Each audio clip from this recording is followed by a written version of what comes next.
Porto Alegre, 1864, Rua do Arvoredo.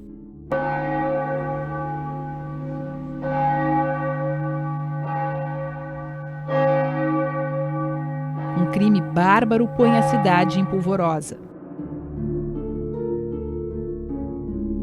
O horror dos policiais diante do espetáculo de um homem dependurado de cabeça para baixo, como em um açougue, tendo em torno ossadas no chão e os instrumentos para despostação dos cadáveres sobre uma mesa ao lado. Catarina e José Ramos eram um casal estranho. Nessa história em quadrinhos, o leitor se depara com a grande revelação nas imagens do dia 29 de fevereiro, descendo ao porão. A polícia se depara com os cadáveres da série de crimes tenebrosos que ali eram praticados.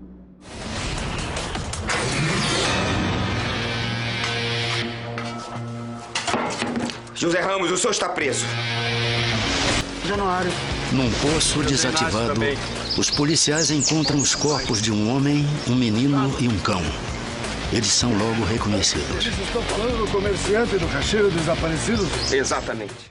Os crimes da Rua do Arvoredo ficaram marcados na história de Porto Alegre, fato verídico que aconteceu entre 1863 e 1864, quando a cidade tinha apenas 14 mil habitantes. Nesta rua, que hoje chama-se Fernando Machado, no centro da capital gaúcha, os acusados atraíam vítimas para matá-las e, dizem, faziam linguiças de carne humana. Os envolvidos, o brasileiro José Ramos, que seria o executor das vítimas, e sua esposa húngara, Catarina Pause, que foi apontada como a pessoa que atraía as pessoas para a casa e acobertava os crimes. O primeiro crime ele pratica contra o Januário, ele mata o Januário, que seria uma pessoa que teria uma venda em Porto Alegre. E a segunda pessoa que ele mata é um jovem, um menino de 14 anos, que é o caixeiro do Januário. Então dá a entender que essa segunda morte já é para disfarçar a primeira, para esconder a primeira morte, né? Para ele não ver, até porque ele seria o último a ser visto com o Januário. Então, leva a entender, a gente ainda não tem essa informação bem definida, né? Não traz nada, ele no relato dele, ele nega tudo, ele nega os corpos, ele aponta outras pessoas que teriam deixado os corpos dentro da casa dele, ele não enxerga as manchas de sangue que estavam espalhadas pelo quarto dele, pela cama dele, né? Ele também joga a culpa na Catarina, que ela que teria lavado, ela que sabe dessas coisas, porque ela que lava a roupa de casa, né? É responsabilidade dela. E ela joga a culpa nele porque ela diz que vê ele arrastando os corpos e fazendo eles em pedaços. Bom, os corpos foram encontrados na casa, pela polícia. Só não se diz em que condições. Se tinha o pedaço só em ossos, se tinha...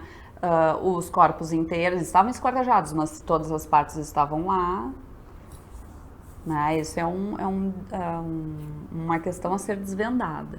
Uma terceira pessoa foi envolvida nas mortes, o açougueiro alemão Carlos Klausner, que era amigo do casal.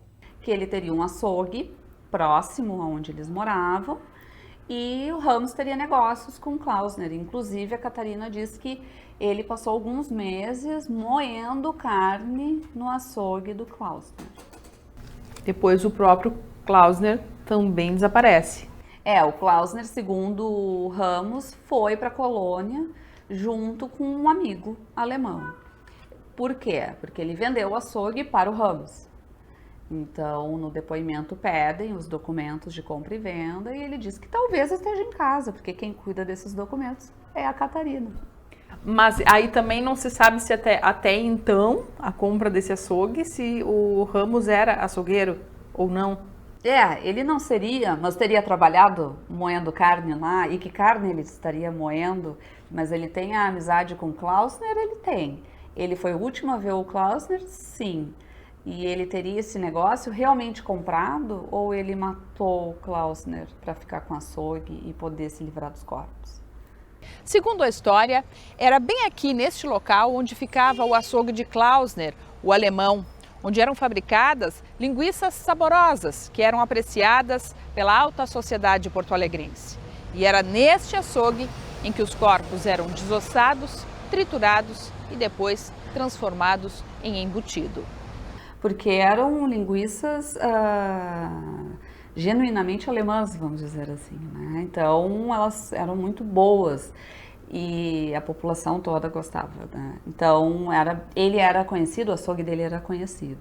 Então há essa questão de que o Klausner participaria dessa parte do crime, que seria a ocultação do cadáver, transformando em linguiça.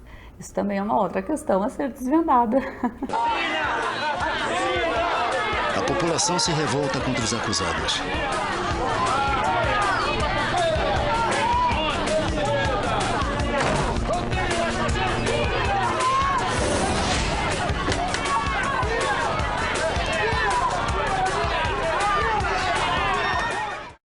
Apesar de tudo indicar que as mortes eram praticadas por Ramos, foi Catarina quem virou protagonista da história.